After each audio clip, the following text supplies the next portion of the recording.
Thank you, guys. Oh, such a warm welcome. Thank you.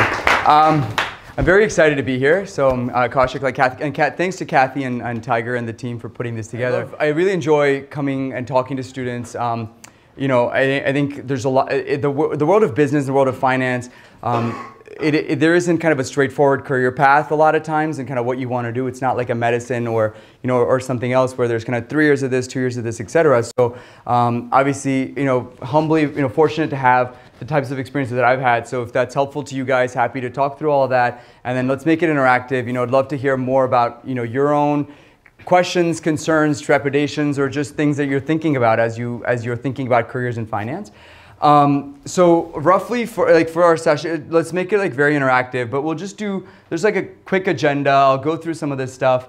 And we'll get there, but before I guess I jump into that, I will just give you a little bit of my background. Like Kathy mentioned, I spent 6 years at Goldman. I actually started as an associate. I didn't make the transition to finance. I started at management consulting out of undergrad, and I'll kind of go into why that is. I actually worked at sales and trading in undergrad in a mortgage-backed trading desk, and then that was right around the financial crisis in 08-09. The whole thing blw up, so I was a little jaded from that whole world. So I actually started in management consulting.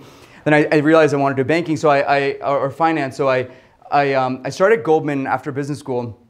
And very fortuitously, I got, as an associate, the chance to work on the largest transactions ever in FIG, actually, when I started. And I was a lead associate on, I don't know if some of you remember this, but G had this business called G Capital, which was the largest financial institution, independent financial institution.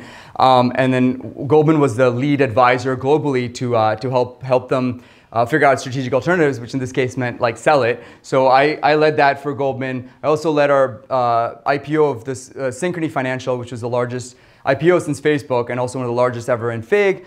And then they're split off, which is a $20 billion deal in 15, and then also a bunch of other stuff. And then I switched over into the buy side. I recruited for private equity, and I ended up joining our own merchant bank, our private equity fund, which is a $100 billion fund at Goldman, where we do private equity. So did that. And then last year, I got the opportunity to join Varde and basically help build out their global PE business in North America and in Asia. What are some, just maybe I'll pose the same question to you guys. What are some of your top of mind questions as you guys think about careers in business? You can just feel free to shout them out now, and I'm sure I'll try to answer them now or later. Yeah.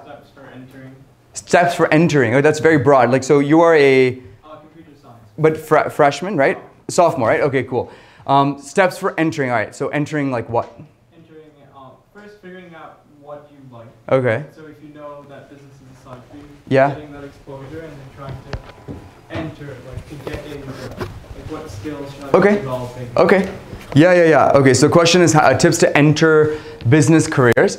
I'll talk about that stuff, but I'll address it right now since we're talking about it. I think the idea of, I'm not here, by the way, to recruit people for my firm, for a job, etc. So I don't want to I'm not here to convince people to that's not what you're asking, to go into finance. I think as you kind of step, this is my advice for folks, or what has helped me, you kind of want to step back, and I think your career over the medium term is about finding the intersection of what you're good at, so your skill set, and what you're passionate about, so which is your what you like doing, right? And I know it's very very obtuse, and you're I don't know how to do either of those things yet. Fine. So I think what I would recommend is doing two things. One is just developing a sense for yourself, the self-awareness of the types of things as you gather these professional or educational experiences over your college or whatever experience, about the things that you like and don't like, and why you like and don't like these things, right? So for instance,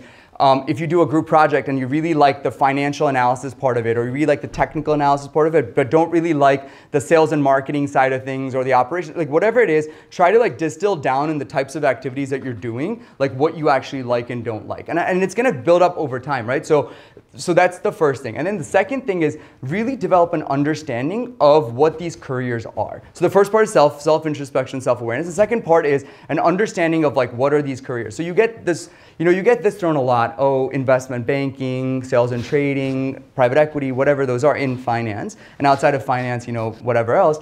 But I think a lot of times when I interview sophomores and juniors, there isn't this understanding of what are the day-to-day nature of the job, what is stepping back the point of what this bank does or this provider does or this investor does. So I would challenge you to develop that very deep, like granular analysis of what it is a job is. And the ways to do that, frankly, are, obviously online research is always there, but I think really talking to people in the industry and understanding what they do from a holistic level, but on a day-to-day level too, right? So talking to analysts, talking to et cetera, I'll get to the question later on like networking and how to do that effectively.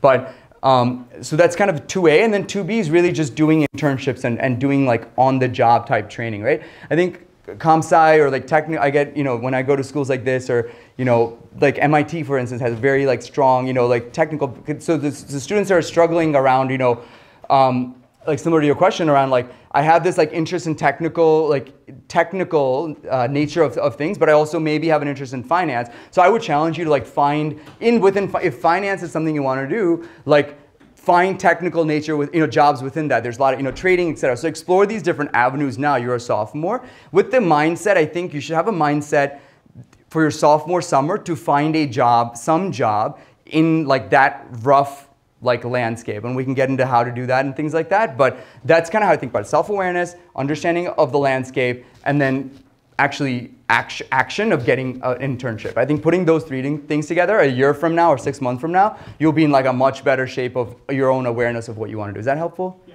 Okay, cool. What else? Yeah.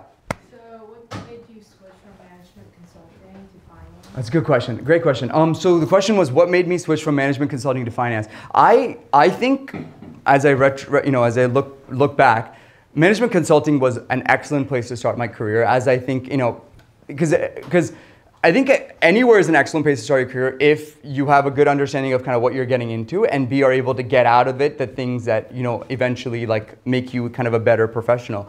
For me, I like management consulting a lot, and the reason why I did it out of sales and trading in undergrad is because I felt like sales and trading, and this is a personal decision, as I just said to him, they all are personal decisions of what you want. Sales and trading I felt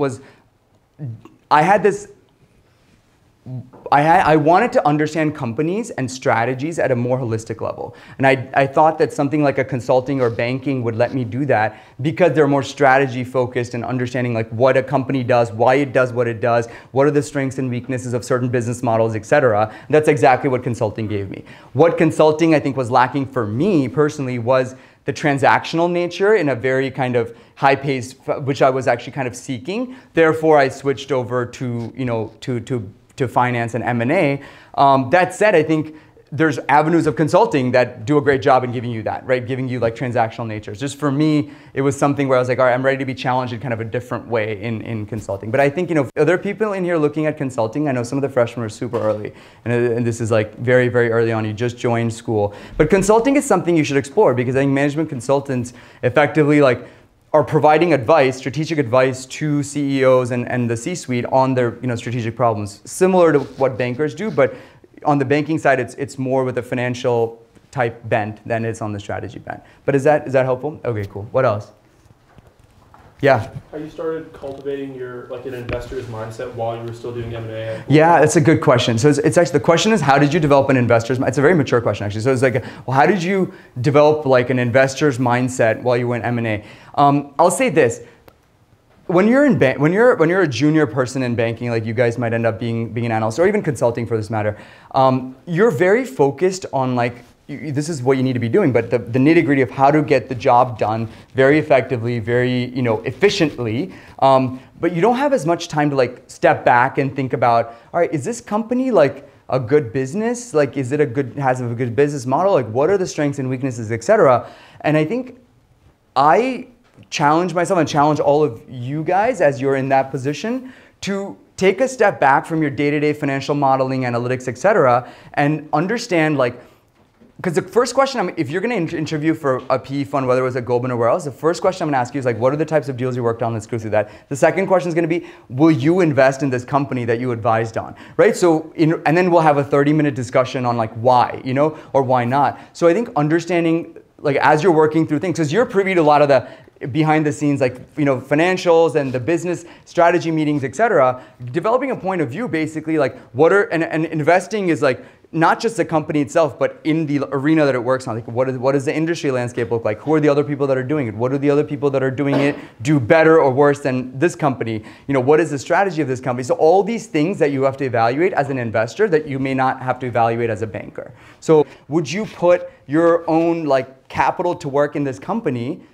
And you have to say yes or no and why. Like that's the challenge that I want you guys to take on when you look at company. Even now, when we do the stock pitch stuff, that you guys are doing part of this club, developing that mentality of like, let's go beyond just doing a DCF valuation and understand why are the assumptions that I'm making the way they are. You know, is this fundamentally good analysis? And spend time on the qualitative side as much as the quantitative side is kind of what I'd say. Is that helpful? Yeah, okay, cool. What else? Yeah. What were your expectations going to IB and how did Yeah. they shift over the years? Yeah. What did you find out And when you say expectations, like anything specific? in terms of culture and Okay. in terms of the work that you do day to day? Yeah, so here's the deal, right? I think finance careers, and I'll be the first one to kind of admit, I think this just put it out in the open, are intense and intensive careers for when you start out. There's a few different reasons for that. One is, for a lot of people, it's their first real job, so there's some like transition to that. Number two, you know, by nature, they're less well-staffed or you know, highly staffed as like other places where you work, like corporate companies. So there's, you know, more responsibilities. The people tend to be like more high pressure, but also like less time. Like they don't have as much time, it seems like, because of that first two reasons.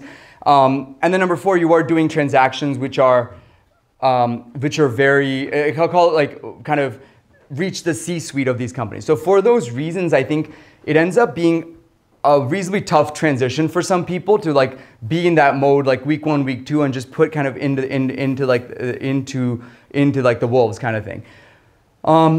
Therefore, I think you come up to like the work life being kind of crappy, actually, to be quite honest. Like it's kind of the things that I would say though, knowing that are three things. One is just you have to, you know, going in, set your expectations that like it's a double-edged sword. One is like the hours are going to be tough.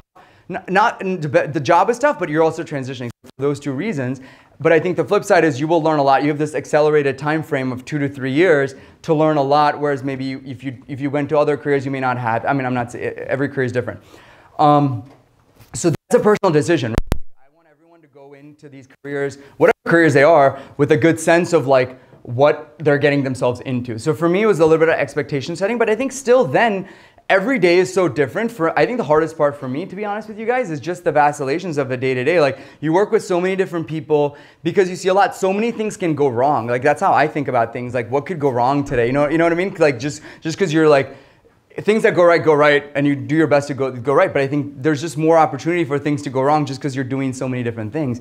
That said, use that same critical mindset to whatever job you're joining, right? This is why I stress the importance of internships and talking to people, etc. The best thing you can do for yourself is understanding what you're getting into. You know, like startups are great, but great for what? You know, consulting is great, but great for what? Like, you know, just understand that. I think startups are great because they allow you to work on a really challenging problem, but some startups have also like hard work life cultures, right? So I think finance is notoriously known for that. And frankly, like if you guys go into it, take it upon yourself to make it a better place, right? I'd say that the other thing, like help other people, help yourself, whatever it is, find those resources. If innately you like finance, then you have to kind of come to terms with like some of the things that are like more on the work culture side. The other thing I'd say about culture is a little bit, look, there's this innate, there's this immovable, inflexible thing that you can't change when people around you are not, you know, are tough to work for, or you put a lot of pressure, whatever those things are. But the things you can change is like developing in any job, like developing a good professional personal network, like developing a set of mentors that you can kind of reach out to and be like, hey, I'm having, you know, trouble with this, that, and the other,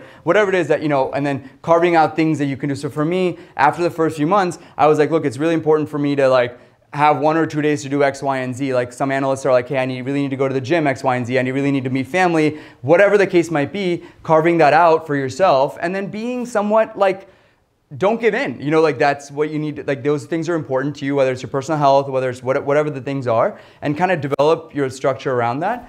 But yeah, I'm the first person to tell you that some aspects are not, you know, it's actually like the culture sometimes can be tough, work-life balance can be tough sometimes, but it's always a trade-off, right? So you trade off what you want and at when, right? Is that helpful? Okay, cool. Yeah. How would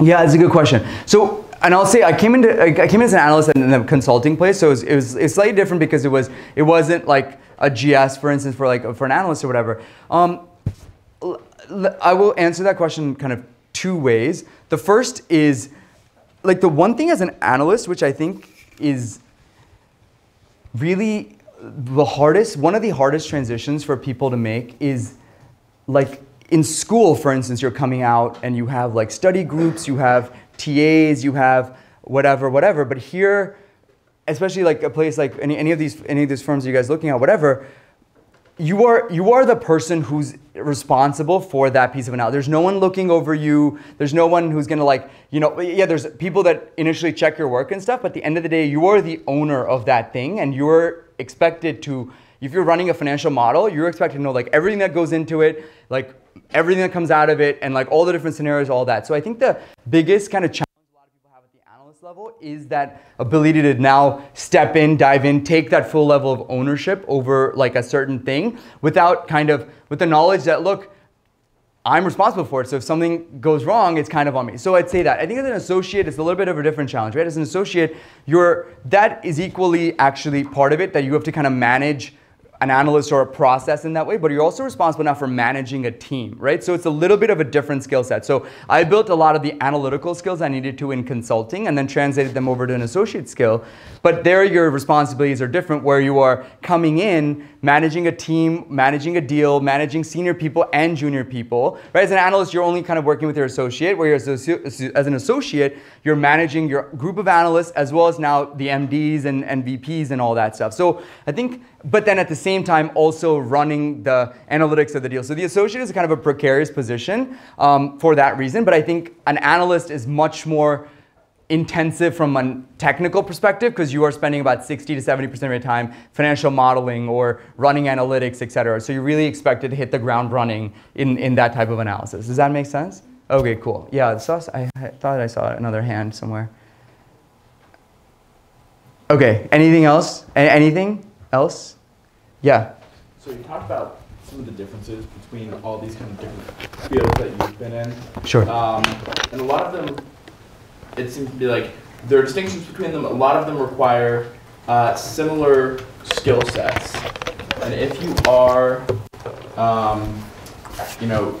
if you are a sophomore, if you are a freshman, ostensibly you have 1, maybe 2 years. And you talked about kind of the importance of, when determining the importance of like getting internships and kind of having on the job, picking things up. Well, I guess we can talk about this later, but like when you only have those 2 years to try like X amount of things, how do you go about determining? Okay, all right, the question is a good question. So, the question is, like, you have a limited amount of time, you only have 2 years to kind of then secure this internship and then kind of feels like college is over, right? But I think, so it's a good question. Let me, you're saying you only have 2 years. I would argue you have 2 full years, right? You kind of have time to do this. 2 years at any point in your life is a long time. So just kind of preface that by saying that. But I'm not dismissing your question. I think I'll answer that in a couple ways, right? You're not gonna get to like your end of your sophomore year and suddenly have like this clarity that you found like the career you're gonna wanna do for the next like 10 years or whatever, right? I think the best thing you can do for yourself is go along kind of on this journey. And I'm just giving you kind of some of the tools, right? Your schoolwork, your people that you talk to, like the internship that I mentioned, et cetera. I think like some people get to their senior year and they're still kind of figuring out, what it is they want to do. So no one necessarily needs to be on this like treadmill to like get to this point where like, oh, I need to get here.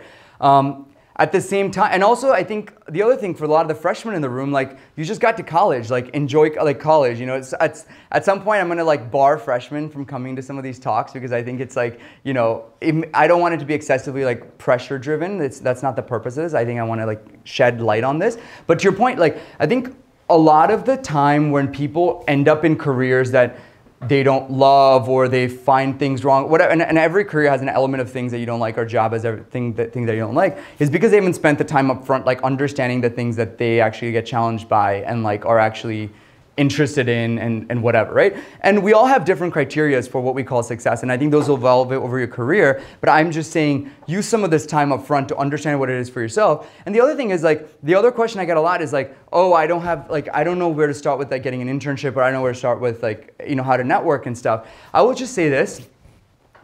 A critical component of getting an internship is talking to people in the industry. So the best thing I think you can do for yourself, not just with the end goal of getting an internship, is just generally you can do for yourself, is actually go out there and network. You know what? And networking. Oh my God! Like when I still use the word networking, people like have like heart palpitations and they're like, oh my God, this is like something really hard. But I think like I want to break it down a little bit. Networking is just effectively like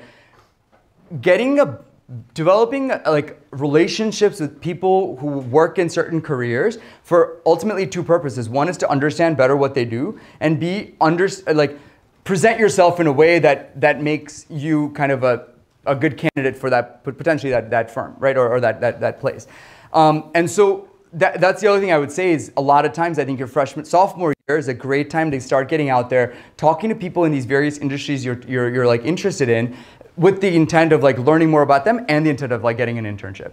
And the third thing is just, the other question I get is like, getting an internship is hard, like where do I start, etc. I would just say cast a wide net. Like there's a lot of premium put on like being proactive about it. Like you can call up companies and say, I'm interested in X, Y, and Z. If you're not even interested in finance, you want to do startup stuff, like go target companies. You guys are close to New York, like just target companies there, develop an understanding of what they do. So I understand 2 years is like a shortish time, especially the freshman year. You're really like grounding yourself on colleges and what you're interested. But just start putting yourself out there a little bit to develop more of an understanding of these types of careers. And maybe you do an internship your sophomore year and you really don't like it. Great. Now you've checked one of the good things about internships, I think one of the best things is you find out what you don't want to do. Like I did an internship in my undergrad and I didn't end up doing it full time because I realized it wasn't for me, right? So I think if you change your perspective a little bit to just like more of an opportunity that this is ahead for you, I think you'll feel a little bit, one would feel less pressured about the time that you have to do it. So what, if you get to a summer and it's not the ideal internship that you have, that's fine. You do it, do a good job on it, and then get another internship during your school year. Like people have time in the school year, like carve out Thursdays and Fridays to go work at a company or whatever it is you want to do. Time is limited, resources are limited, so just kind of allocating them better maybe is another way to like optimize your time, if that makes sense. Cool, does that help answer your question? All right, cool. What else? Yeah? I was just wondering, so I think at this particular timeline, there are a lot of firms doing interviews and surveys. If you could just spend more time during your presentation, I'm sure you'll touch on it, just any interview tips. I will definitely hope to get there on the interview tips. I will keep that in the back of my mind. Anything else? Yeah? Sorry, I can't remember but did you answer question 9 yet? Could you? But I haven't gotten there yet, but I will get to it. These are just, I will. So remind me if I don't. This was question 5 and 9. What else? Yeah. So for myself, I had 6 years of experience in the Navy as an intelligence analyst. So with somebody with a substantial work background, but now attending undergrad, what kind of a path do you think would be logical for that kind of progression to have an internship perhaps earlier in the school? And what year are you here? I'm a first year. You're first year, okay, cool. And what, can I, come to me afterwards, we'll have a more one-on-one discussion, but like, and you guys are all encouraged if you have questions, a lot of students decide if they're personal stuff, but is there something like, if you're comfortable in this group, whatever, what are the things you think you learned about what you would like to do for your next career, like in your your experience in the last 6 years? Right, I would like to do analysis. Okay. To use historic trends or different motions and things that are happening within the geopolitical sphere or even within the economic structure of, for my case, it was countries, different regions, and how they interact, what their culture is like, and whether or not they're likely to succeed or have malignant outputs or bad things happening. Yeah, and would you, as a good answer, and then would you like to do it, and you mentioned kind of 2 questions, I guess, and we can discuss offline, but like, would you like to do it for like, in the corporate setting, or would you like to continue to do it like in the government setting? I'd like to do it in the corporate setting. And then is the part that's interesting to you like solving problems? Is it help companies solve problems, or is it like customer driven? Is it like at a strategic level? Is it at a customer operational level, or is it at like in what level is it that you like? So I've enjoyed doing strategic briefings to Okay. our Admiral General, which is essentially the C-suite, Okay. and being able to help advise their decisions. Okay. But then also working with customers whenever they're going into a combat zone, Okay. and giving them the laydown of how the environment is, where Got they're it. exactly being inserted. Is Got also it. kind of thrilling. So I mean, Yeah. I'd like to explore what that feels like. Okay. Yeah. So great question. First of all, thank you for your service. And second of all, like one of the students, if you guys want to stay back, I'd love to kind of explore more into that. And I'll give you just my thoughts on it. But okay, cool. That's a good question. Anything else? It's a lot of questions, which is great. So feel free. Like we'll hit them. Yeah. I wonder why you decided to go get you got an MBA. Yeah, I did. I wondered why you decided that was the right choice Yeah. for you. Yeah. And the effects it had on you. Yeah. So it's a good question. I get this asked a lot. I'll give you my honest advice. Like, a lot of undergrad students ask me, like, should I think about an MBA? And it's a good thing to think about. I would say don't make a decision on that until like a year or two out of undergrad, because you're too like in the school mode to like then what the MBA requires you to like fundamentally understand your career path in terms of where you are a year or two out of school. The question is, when did you decide if you get an MBA or not, or why? Why did you decide to get an MBA?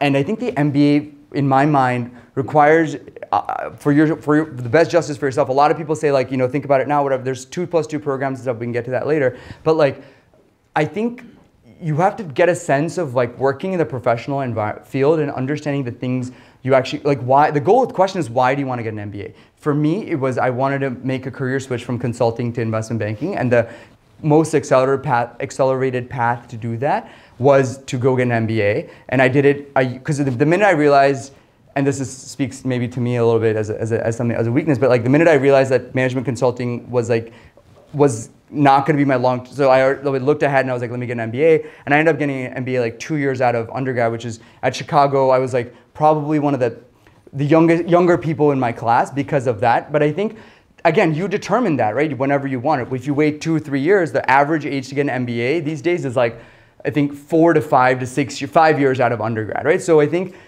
just put yourself in that shoes. A lot of people wait that long. For me, it was a pretty easy like decision to make a career switch to get into M&A and to investing. So that worked. I think the landscape of the MBAs are changing a lot now. I think, given where we are right now, given the job market, given, just sometimes the ROI on going into MBA, it's very kind of nuanced for yourself. But if you realize that you're 2 years in, that some PE funds and banks like make you go get an MBA because they want you to make that transition from an analyst associate to a senior associate or a principal where you're leading teams. So that's one reason to go get an MBA. If you want to go into like entrepreneurship and want to build a set of like strong networks and enhance like your marketing operations and other types of skills that'll help you kind of build that entrepreneurial mindset, that's another reason. If you're career switching from something to something else, like banking to investing or X, Y, and Z to M&A or whatever, that's a good reason. So I think there could be a lot of different reasons to do that. And frankly, some people do it because they want to break. Like they've been working for like 3-4 years. They're like, I just want to break for 2 years and still like be okay professionally and whatever. So I think there's those sort of reasons. For me, it was probably the career switch reason that I did it. But obviously they're an ROI. The one thing I'll say is if you are thinking about it in the future, you can take your GMAT during your college years, and because that lasts for 5 years, your score. But beyond that, I think you may make that decision a year or two out of your undergrad is my suggestion. Is that helpful? Okay, cool. What else? Yeah? Can you talk about like switching from like consulting to IB or IB to like consulting, like how that looks different? Yeah, and what's your situation? Like, what's your background? Like, are you thinking about like one or the other? I'm doing a certificate in finance. Okay. And I was thinking of doing IB this summer. Okay. But I don't know if I want to stay in that or go to like consulting, so I'm like not sure which way would work better in terms of like skills transfer. Got it. And so what year are you? I'm a junior. Junior, okay. So and the certificate in finance, so you're thinking about either banking or consulting kind of for the summer. I'd say like they're slightly two different paths. Like they're both, so the commonalities, they're both client-serving businesses where you're interfacing with clients, where you're hired by the C-suite of a lot of these clients to to solve their strategic problems. On the consulting side, it's more strategic in nature, right? So you're basically saying, oh, I want to enter new markets, or I want to figure out, more operationally how to deal with the, operations of the company. I'd say that kind of strategic and operations. On the finance side, you're much more around M&A, like the CFO type function. So I would kind of say like the consulting side is maybe like the CMO, COO, like the operational type functions, the CMO type stuff, and then the finance, banking is more around the CFO, CEO type questions. Because the CEO level, you want to be like, what markets are we getting into? How are we gonna, maximize our, our strategic alternatives or whatever the case might be. So kind of figure out for yourself, do you like more of like the analysis of like markets, of industries, of operations and strategy, or do you like more of the financial analysis, around capital, around M&A, around selling, buying companies and that type of strategy, and that might help you like figure out which one is like more of a better fit. I think from an actual working capacity, one thing is in the consulting side, you're working on one, maybe two projects at the same time, but diving in like a lot. And then on the banking side, you're on like 3 or 4 deals at the same time. So roughly, I think it ends up being the work life is worse in banking than in consulting, but you're also getting more like deal experience than, this is a generalization than in consulting. Is that helpful? Okay, cool. I mean, is there a follow-up to that, or?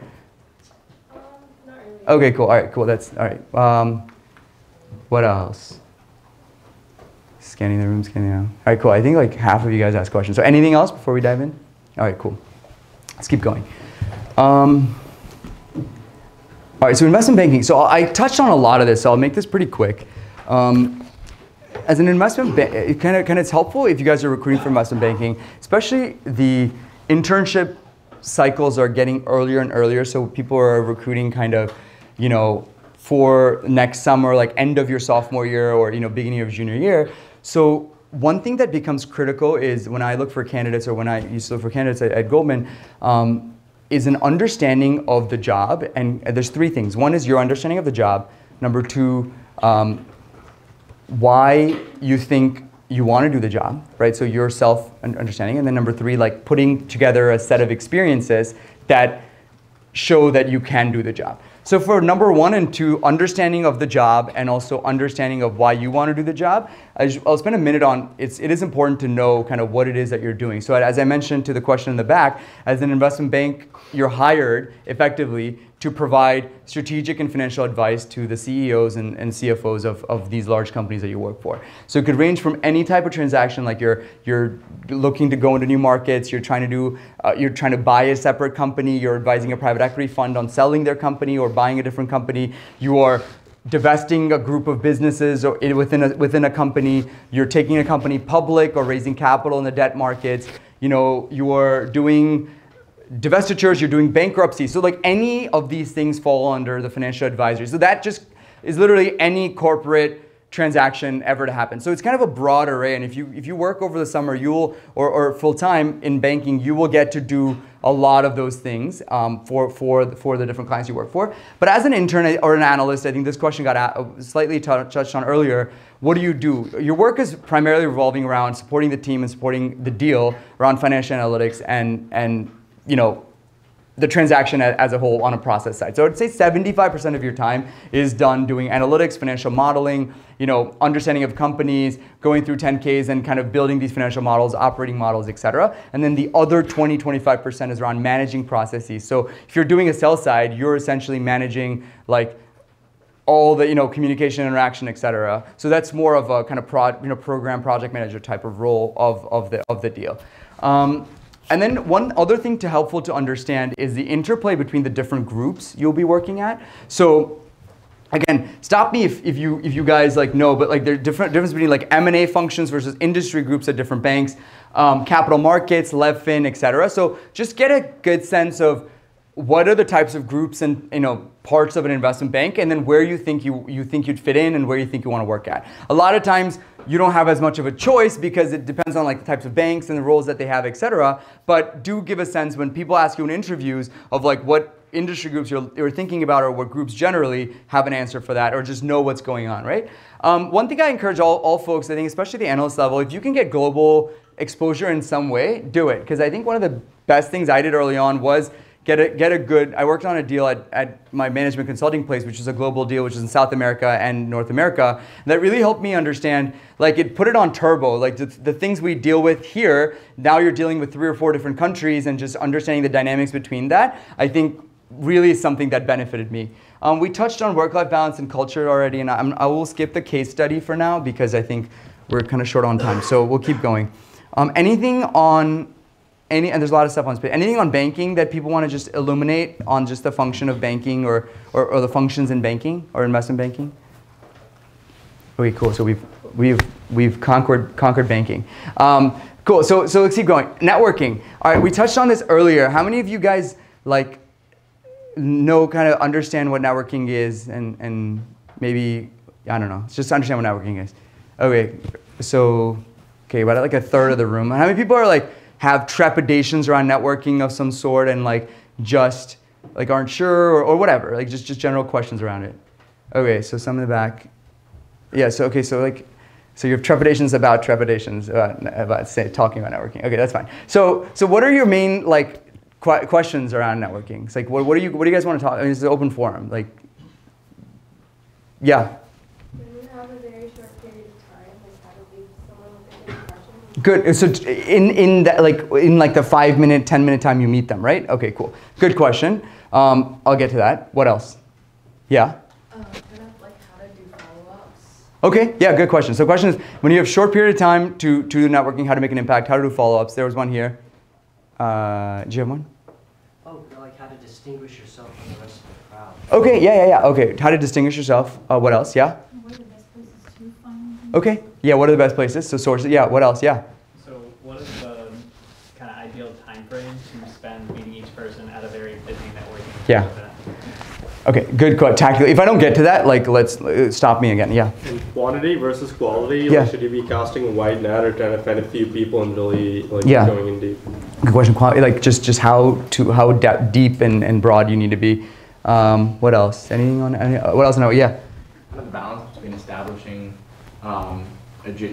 genuinely getting to know like the person and their interest versus like a purely professional, like this is what I want to do. Like what is it that you like? The balance kind of between personal and professional. Yeah. Okay, got it. So it's like living the relationship aspect of it, yet still making an impact on them, like on like understanding their job and stuff. Okay, cool, good. Yeah. How like people that are at the events, like from the company, like what they take away from like if they meet 50 people, Yeah. like, what did they remember? Yeah, it's a tough question. It's a good question. All right, so let's pause on the questions because there's a lot. I've probably already forgotten how. Like, just keep me honest. So networking, I think networking. A couple things to say about networking addresses some of these questions. It isn't like it never. There isn't like a solution. So I'll give you guys a lot of tips on how to like optimize or maximize your networking effectiveness, right? So let's start. Let me before I answer these questions on networking, take you kind of behind the scenes on like what is the practical reality of it, right? So let's say I get a resume book. This is for getting to an internship. Like let's say I get a resume book from Princeton. When I was at Goldman, I'd get 200 resumes, for instance, or whatever from a certain school. And then being kind of the lead in the recruiting team, we'd be tasked, and it's 5 or 6 of us, to get that list down to like 50 or so to do interviews or first round interviews. Now we're doing higher view, but whatever the case might be, or getting from higher view to whatever else.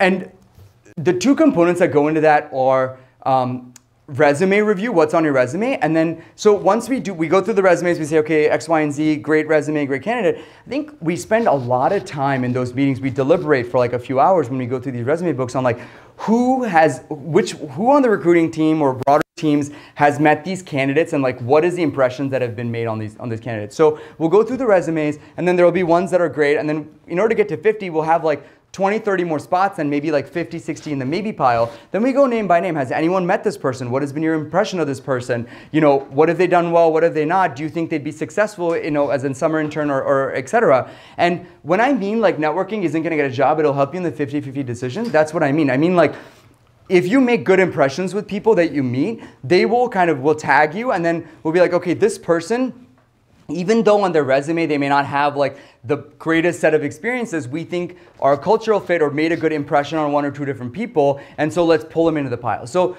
I always like starting off by saying that because I think it helps you understand why you're going through what seems like this just inevitable, just like loop around when you go networking with people. So then how do you do it effectively, right? So a question was asked when you meet people at these networking events. I think there's this fine line. One thing I'll say is do about 80% of the time, do the things that are innately like you're good at or what are your strengths, right? So if it's not really in your strength to like go introduce yourself to like 20 different people and just like, you know, make conversation really quickly and then move on, I think it kind of shows when you do that very often that it's not really a strength of yours. On the other hand, if you feel like you do develop good relationships by just talking to 3 or 4 people at the end of the day, you know, at a recruiting event, and then following up because you made an impression, this was your question, I found that strategy to be far more effective than this person who just blazes through an event, like, you know, in and out of crop circles or whatever and going through that, right? So I think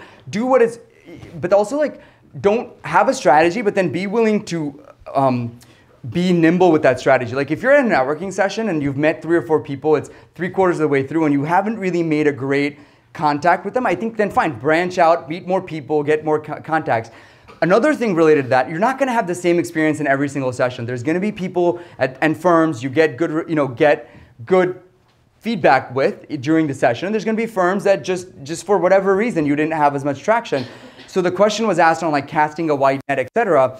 My suggestion is just cast a wide net from the types of firms you're recruiting to, and then every firm do as good a job that you can. This is the one thing, like, you know, people are always like, oh, these are my top 3 firms, and like I know 5 people at each of these firms, but like I've completely neglected these other firms because I've been so focused on it. So when you develop your strategy for networking or recruiting, it doesn't have to be like some like briefing book that has like a strategy, but just feel like spend time on different parts of this, like where you're spending a little bit of time with the bulge bracket firms, spending time with some of the smaller firms, spending time with other firms, etc. So you have plan A, plan B, plan C. Recruiting by virtue of this, and I was talking to Kathy about this earlier, is a haphazard, right? You may have the best resume on paper, but you go into an interview room, you don't connect with the interviewer, and boom, it's gone. So you have to diversify the question on casting a wide net a little bit, because at the end of the day, like that's going to have more of kind of a better yield, I think, you know, at the end of the day.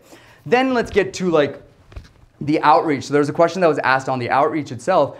My suggestion for you guys, and I think I've had a lot of analysts from a lot of the Ivy League schools. I feel like a lot of the Ivy League schools do not use as good and take an advantage of their alumni network, given they have a good alumni network, right? So again, I'm not saying go out tonight and blast everyone on LinkedIn who has like, you know, is an alum. I just think methodically and strategically reaching out to people who are alums will yield you very strong results as long as you kind of have a purpose in your outreach, establish connectivity with that person, and then kind of make the most of the situation when you have that conversation. What I mean by that, right? So back to the multiple avenues. I think like alumni networks, a lot of these campus sessions, your goal should be the 3 or 4 things when you leave a campus session. Have at least 2 or 3 people know you by name because they're here because they want to get to know people. They're just not here because they just want to like, you know, have a day off or something, right? So they are here to meet you guys. So develop that rapport when you meet them one-on-one, because I think one-on-one rapport is like better than any phone call you can have, any email you can send, whatever, right, at the end of the day. So develop that relationship. And then there's a question on follow-up. I'll get to that in a second. But in that one-on-one, in that meeting of when you meet, like in a networking event, if there's 10 people that come out or if there's 7 people that come out, try to develop relationships with 3 or 4 and say, hey, you know, so it's even 1 or 2 of them know your name or whatever, and then be like, I'll shoot you a note afterwards, etc.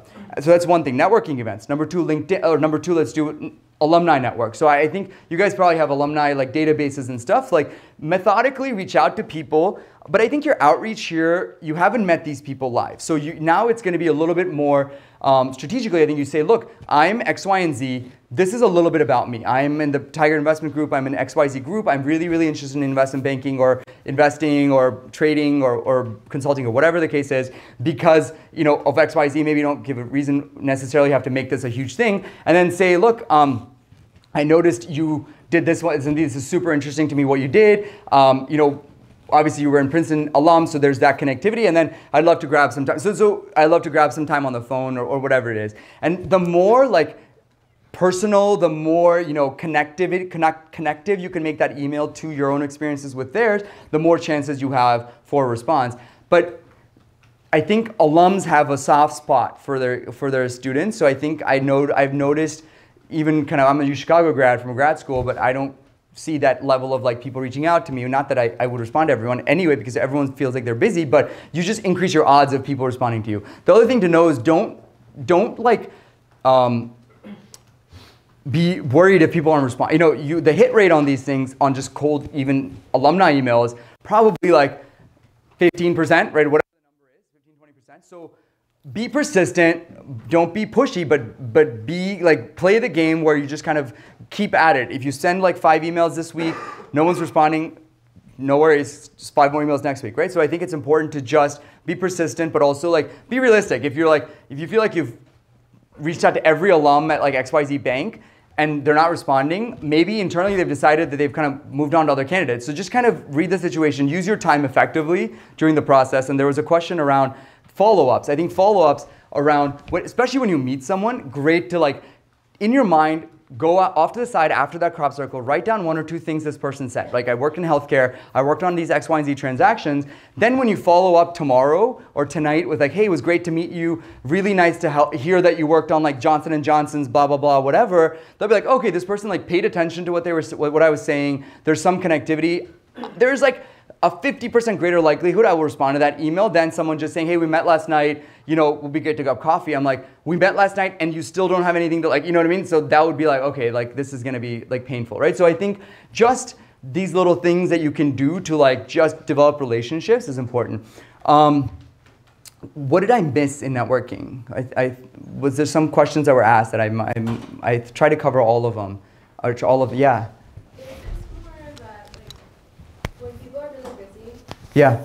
If you don't get a response, what is a good amount of time to wait before you respond? Yeah. How many times should you potentially follow up Yeah. where you're just like... Yeah, I think you should add them on Instagram. I think you should add them on Facebook. I think you should like go to their house. No. So I think, so good question. The question is how much should you follow up and what's the cadence of following up and like, et cetera, with people? I have a tip that I use and I think might be helpful for people. Use your judgment at the end of the day as anything, but I think if you met someone in person, the reason they may be following up could be not following up or responding to your email that they're super busy, or they maybe didn't remember or have a connectivity with you, or just didn't get around to it, or B, they were like, okay, this person I didn't really click for whatever reason, right? So the last one you can't really control. The first 2 I think you can kind of control. One tip I give people is, I think if you meet someone at a recruiting event and have some sort of a rapport, it is fine to follow up like a week and a half-ish later, kind of. But I think it's somewhat important to follow up with something like an update of some sort, right? You could say like, hey, since we talked, I did this case competition or something like that. Maybe 2 weeks isn't enough time, but whatever it is, I've always found that like an update helps people like be like, okay, this is cool. This person's like doing something cool, new and et cetera, and I'm coming. And it also refreshes them on your email. So sometimes people when they just follow up saying, hey, can you just like reconnecting here, like refer to my email below, you're like, okay, there's maybe a reason I didn't respond to them, like what was that reason? Like, you go through all this stuff, but if you give an update, you then refocus them on, okay, this is something cool that they're doing that, maybe it gives them more reason to follow up. Frankly, like there are situations where X% of people aren't gonna follow up because they're busy. I will say a couple other tips for you guys. On the margin, build relationships with like second-year analysts or second-year associates. First-year analysts, first-year associates are like super busy when they hit the desk this time of year between now until like January. That 90% of the reason they're not going to follow up with you is because they're super busy and they're already underwater. So they're like, I don't have 30 minutes to spend with someone, right? So I would just say like things like that on the margin, and you will understand like what's working, what's not. The third thing I will say is, like, let's say you're going by a strategy for like a month and it's yielding low results. It's really time to step back and figure out like what's not working. You know, this is where the introspection comes in, and it's really, really hard to do because you're operating in this realm of your strengths, right? You're saying, okay, I'm really good at, you know, X, Y, and Z, so like I'm gonna keep doing this thing over and over. But if it's not yielding the results that you want, I think really start diversifying the way you meet people, the way you reach out to people, the things you say. Change up your email. Like once in a while, change up your email to say something else that, you know, I think it's hard for us to do because we're so used to doing one thing a certain way, but at the end of the day, results matter. And so I think if you're not getting results, like change your approach and change your, like, I'm not saying you aren't, but I think that my point is to do that, right? What else on networking? I didn't get to one thing, but what else on networking? Did I answer most of the questions? Yeah. I didn't get you. What about what's the kind of ideal time frame that you would think of spending getting to know somebody at the new networking session? Okay, yeah. Some of this is like random, right? Like it may just be that you're coming in when one group of people are leaving and you stay there. Then you get like a solid 2 minutes of one-on-one or 1 or 2 interaction, which is great. Sometimes you're standing there, there's 10 people around this MD, and like MDs don't have that much say in the process. So like just control, like just make sure you're spending time across the recruiting team, because associates are the ones who are like reviewing the books, right? The resume books and stuff. But I think it's important to get MDs because MDs have a lot of power, you know, in the process. So just allocate your time effectively. But to your point, like it depends on like where you are. I think when you feel comfortable enough with someone that you kind of, they know a little bit about you, you know a little bit about them. And the way to do that really is 3 strategies. One is like just nail your 60, 30-second pitch. Like whatever it is you want to tell someone, because you're going to go on in a circle and you have 30 seconds to like tell your story. 60 seconds, you say, hey, this is my name, this is me, blah, blah, blah, year, this is what I've done, this is why I'm interested in this stuff, like, or this farm or whatever. So just like practice that in front of a mirror, practice that, because when you get there, if you're like inconsistent or if you're not like on point, I think you lose credibility into like just people remembering your background. If you're just like, oh yeah, I did this and I did that. Oh, I forgot I mentioned that I'm, you know, this, that. So just like really nail your pitch and why you're there.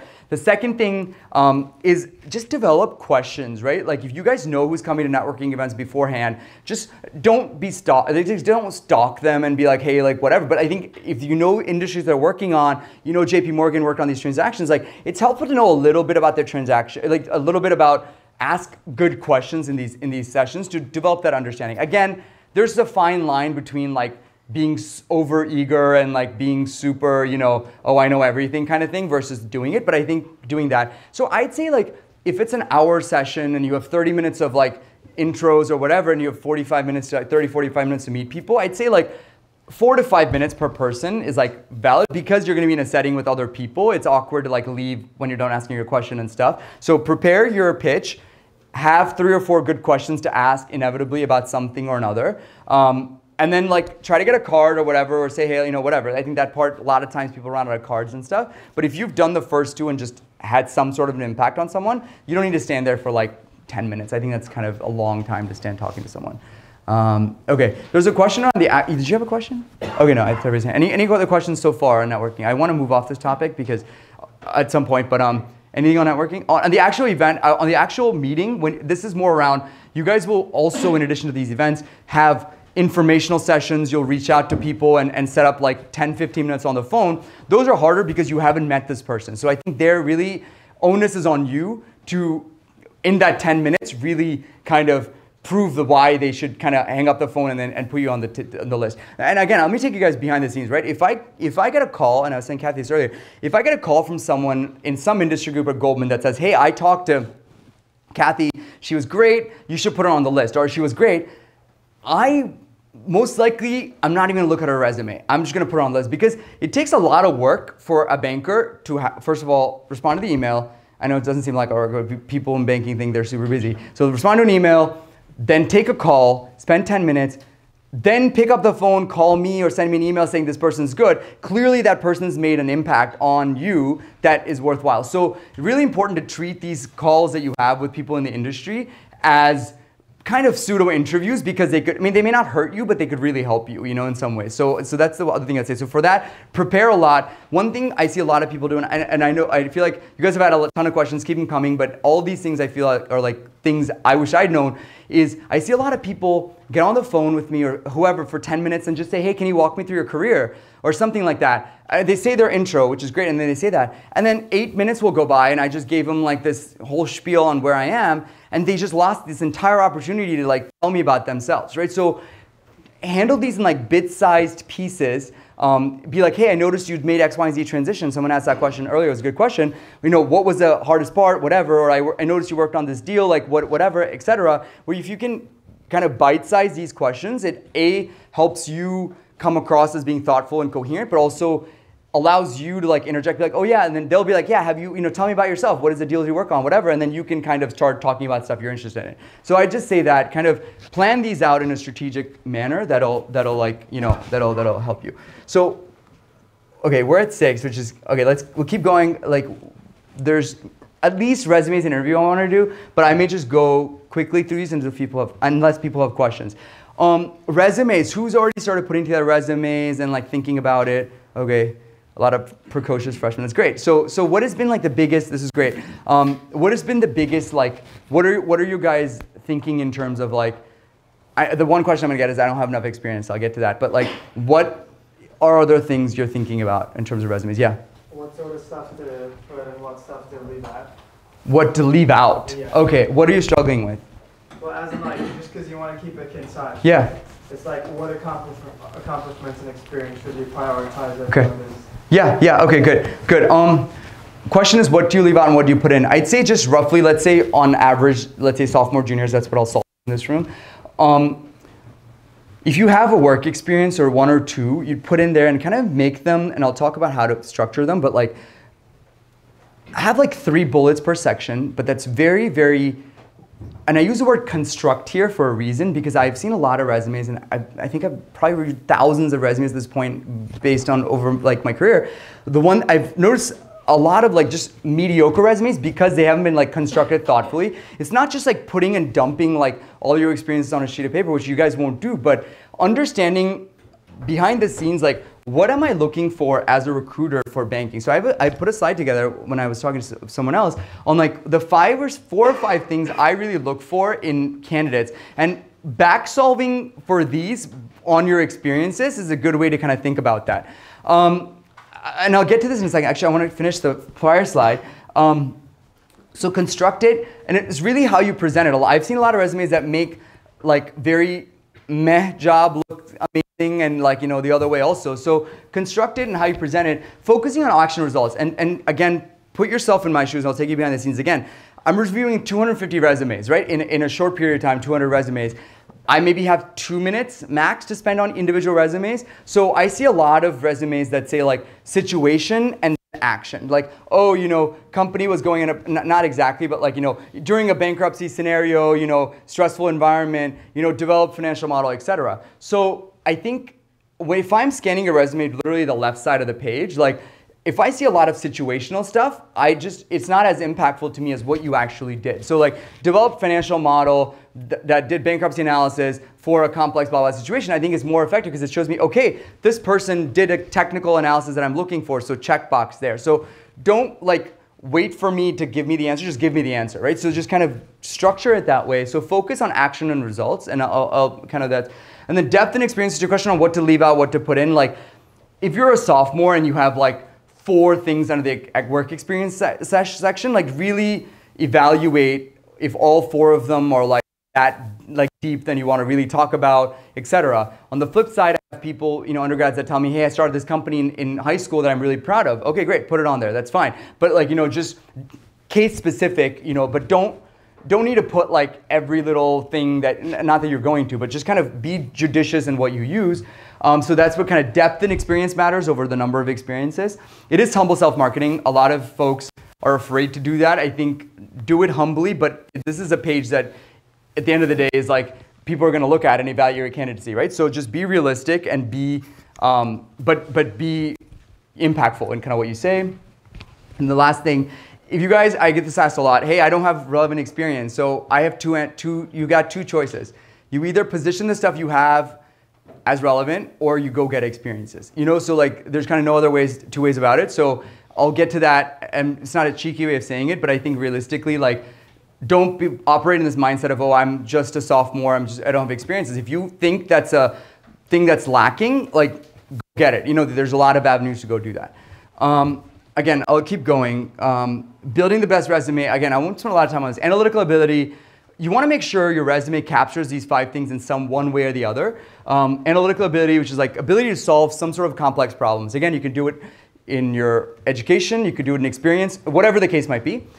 Leadership skills, I want to know that the candidates can excel as an individual contributor as well as being part of a team. So I think really kind of finding that balance will come out in interviews as well. Drive and initiative, I want to know like what drives these individuals. And you can get that by doing results-oriented things. Like, hey, I was able to get, you know, X, Y, and Z done, or, you know, raise X amount of money for this fundraiser, whatever the case might be. Like, help me out, or organize a group which has, you know, X members, or whatever the thing is, even if it's not work related, that helps me understand your, you know, ability to drive to results.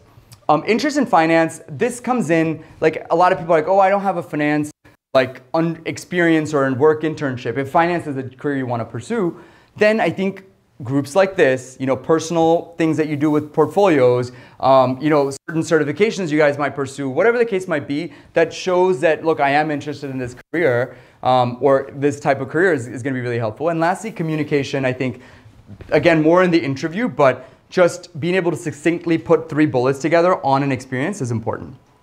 All right, someone asked about interview, so I'll get that. Before I get there, anything on resumes that I might not have hit or anything else? Is that a question? Okay, yeah. Okay, so I was originally mechanical and aerospace engineering. Okay. So my first summer I did engineering role with aerodynamics. Yeah. And now I decided I don't like that. So I'm trying to position myself for tech jobs and also finance jobs. Okay. But like, how do I extract something that's so different? Okay, it's not, I mean, it's not, so why did you not like it? So I realized that I have a deep, like I love analyzing things. So analyzing like a car and aerodynamics was interesting to me. But that analytical thinking extends way beyond like engineering, like hard engineering. Yeah. So it extends way beyond to our world, and so I'm really interested in like psychology, geopolitical. Okay, got it. Yeah, look, why do you feel like you need to put that you started in mechanical engineering as your thing? Why don't you just put what you have now? What are you doing now? That's true. I don't put that. I just put I was an aerospace engineering researcher. Okay. That's fine. And you were a sophomore, right? Yes. Okay, yeah. Look, okay, so 2 things I'll say, right? Like, we are where we, like, I always tell folks this, like, it's a good question, it's a thoughtful question, right? The question is, I have these experiences in the past that are not exactly, like, are tangential at best to this career that I want to do.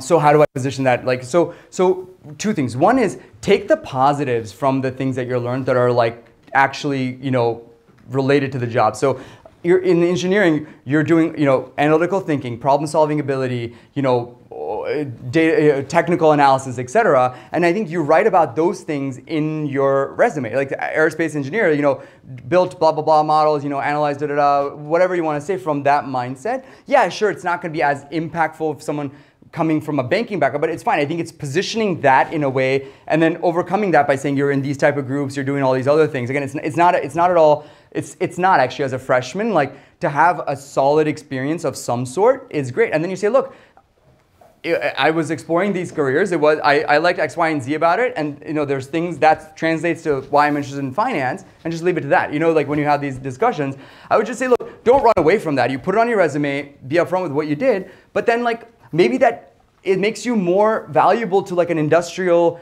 infrastructure, natural resources, you know, types of banks and funds and investors, right? Because you have a sense already of like how companies work, etc. I get a lot of pre-med students asking me this question, like, oh, like I was in pre-med, then I like decided I didn't want to do it. And I'm like, great, let's just reposition that to say, okay, like healthcare is like a really interesting industry. I'm not saying like it's not a lie or anything, it's just kind of like take the positives in what you know about. I come in, I know more about healthcare because I worked in the field, so that's a huge positive, and some of this will relate to yourself. I think just kind of building around that, but then also highlighting and knowing the weakness is the weakness you highlighted, right? You're not going to have the business side. So now this school year, try to get a business experience that complements that. Look, I got a technical experience. I'm an engineer after all, so it's an engineering degree. I want to use that engineering and technical knowledge to work in the finance world, if that is your story. I got a business internship that kind of reinforced that I want to do this, and voila, here we are, right? You know, you kind of just build this bridge for me to understand your thought process and your stuff. Just don't, you're not doing this, but don't operate in the land of like, oh, I was a year ago. A year ago, great, you found out something you don't like. People take years to find that out sometimes. So it's good, you know, it's fine. So is that helpful? Okay, yeah, what else, yeah.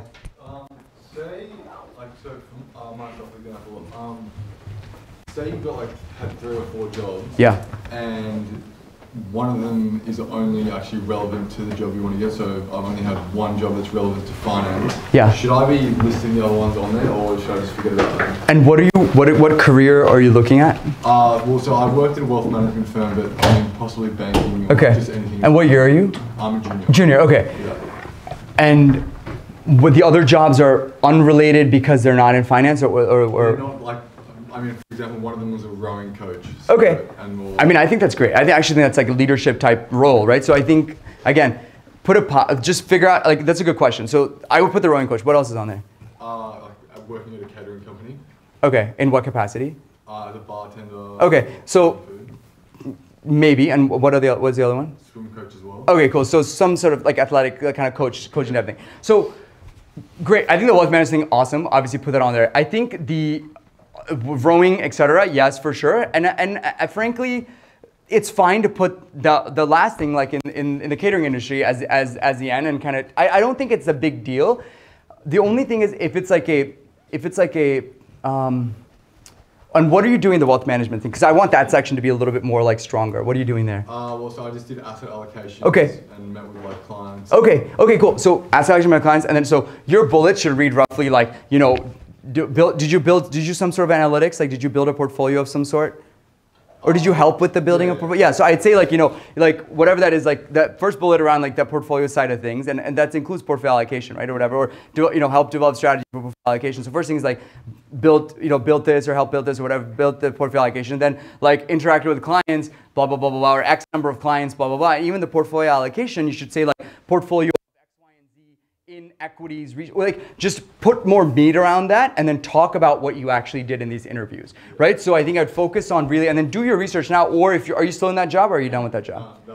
Okay, so I think like going back, doing what you actually did, and then maybe taking that a step further now in terms of like, taking that a step further now in terms of what you can go back and have learned from the things you may have done. I think that section should be like 3 bullets that does analytics, portfolio allocation, which is roughly like kind of like management of things, and then client interaction, which is like communication and leadership. Then you get to like coach of like X, Y, and Z, the 2 things. That's like leadership, led X number of people, did this, that, and the other, blah, blah, blah, whatever. And then the third thing can be the other thing, kind of depending on like how you want to maybe emphasize a little more on like, some of the leadership roles you may have had there. Maybe over time you got more responsibility, you were kind of whatever you were doing there, or kind of have something you were proud of in that, where in a matter of a year you were given twice as much responsibility as before, whatever the case might be. I think just showing that like progression in a career, if you've had that, or a job, becomes more important. So I'd focus on different types of things in each of these things,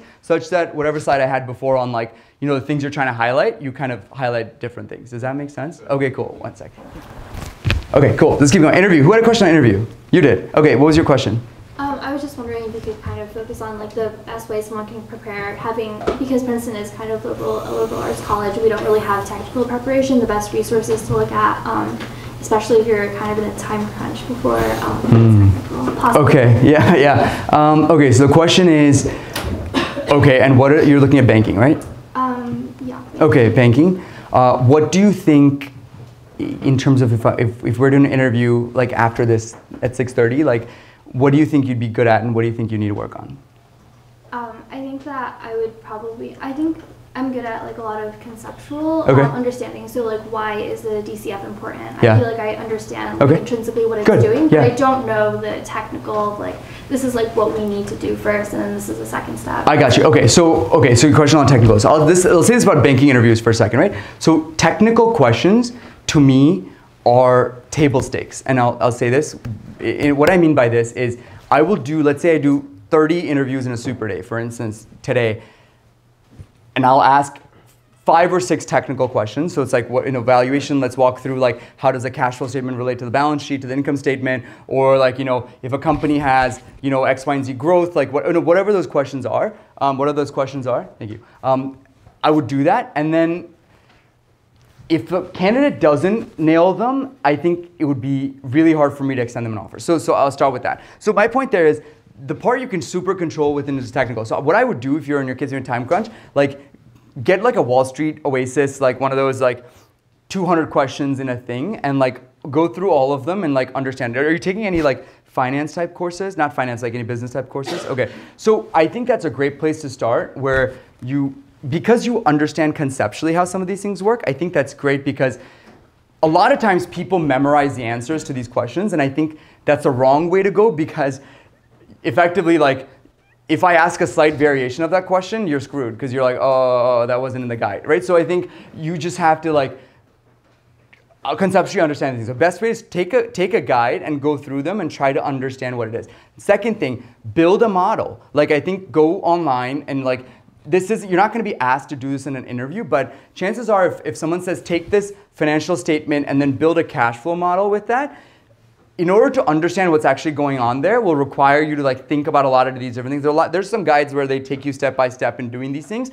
That you will not be asked to build a model when you're there, but I think on the off chance that you get a question that says, oh, if depreciation does this, what happens to the cash flow statement? You now understand like, oh, I did this. I know exactly what's going on. So if you're in a time crunch, I'd say go through an interview guide, literally go through every single question, and then read the explanation of the answers. Like, don't just read like, this is the answer. Read why that's the answer and really ingrain it, because bankers love to ask variations of questions. I'm not trying to make it like super like, put a pressure on you, but I think the technical part you can definitely, you can control for yourself in doing that. So that's what I would suggest on the technical side. On the fit side, I think doing a lot of, I've laid out a few questions here that'll help, but I think equally important, at least at Goldman, we'd spend about 60% of the interview on fit, because to me, like, I can teach our analysts technical stuff, but if I want to make sure they understand the role and also have a good self-awareness sense of themselves of where they're coming from. So fit things like why banking and then personality fit become more important. Is that helpful for the technical stuff? Okay, cool. Anyone else, like other people? Yeah, go ahead. So earlier you talked about when you said applying, about casting this broad net. Yeah.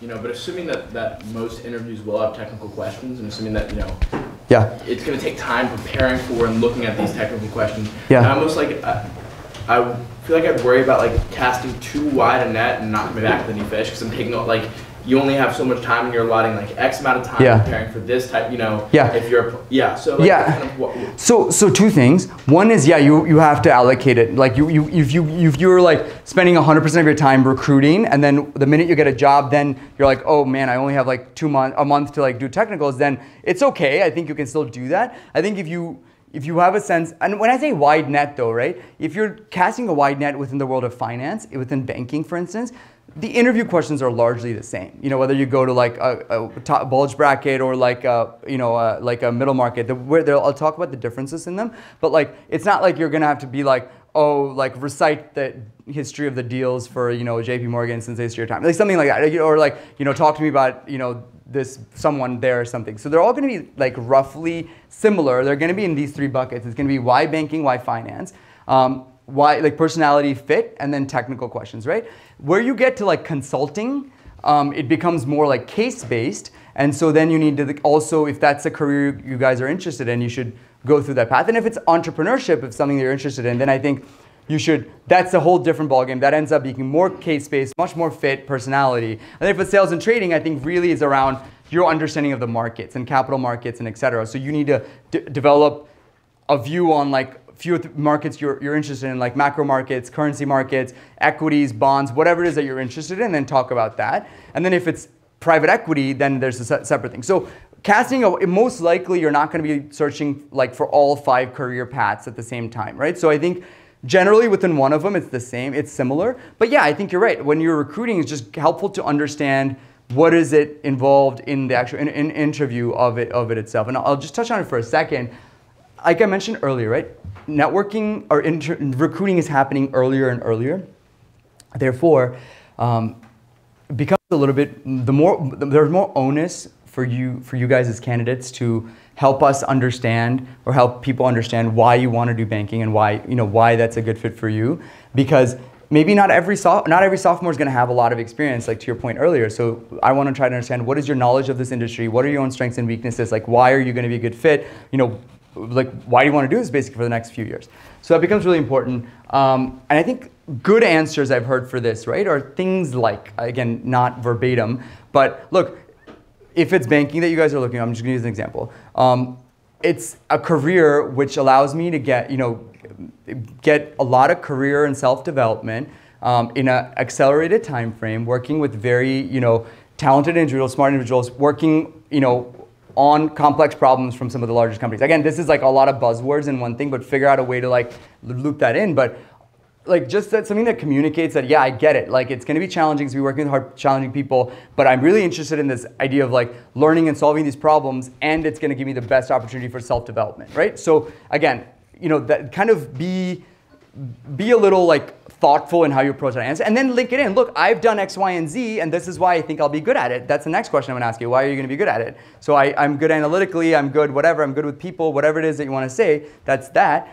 And then like why this firm? To your question on the differences between bulge bracket and non-bulge bracket, like middle market funds, is why do you want to work for a smaller firm? Like why do you want to work for an Evercore? Why do you want to work for these firms?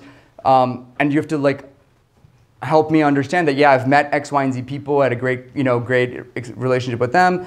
I want kind of a smaller deal team environment where I'm working much more hands-on. Whatever it is you want to say, right? I think you have to customize it a little bit to that firm. So I'll pause there. Okay, so one other thing, personality fit, really important. Where I'm going here is like, again, now perfect your 90-second pitch. Like, why are you here? Tell me about yourself. What has brought you here?